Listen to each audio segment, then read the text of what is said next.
Barry Lukaitis, 1996, USA.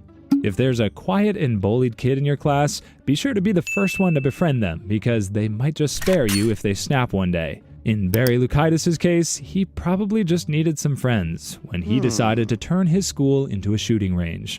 Barry was 14 when he walked into his school in Moses Lake, Washington on February 2, 1996 with a rifle, 2 pistols, and a very bad plan. He dressed like a villain from an old Western movie, as if that would make mass murder look cool, but this was not Hollywood. He first walked into his algebra class and started shooting because every teenager hates math. He killed his teacher and 2 students.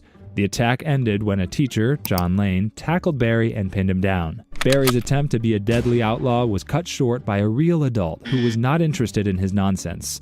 Barry later said violent books and movies inspired him. He liked natural-born killers and Stephen King's Rage. He also mentioned being bullied and struggling with depression. But bad days don't come with a license to commit mass murder. Most people handle stress by eating too much ice cream, not by reenacting a crime thriller. His defense team tried to argue that he had mental health problems, but the prosecution pointed out that he planned everything in detail like a sports commentator in the middle of a play-by-play. That made it clear he knew exactly what he was doing. In 1997, the jury found him guilty of murder and attempted murder. The judge handed down a life sentence. Barry went from pretending to be a movie villain to living in a very real prison. Years later, the Supreme Court decided that sentencing minors to life without parole was too extreme. Barry was resentenced in 2017 to 189 years. That was a nice legal adjustment, but Barry is not going anywhere unless humans start living for centuries.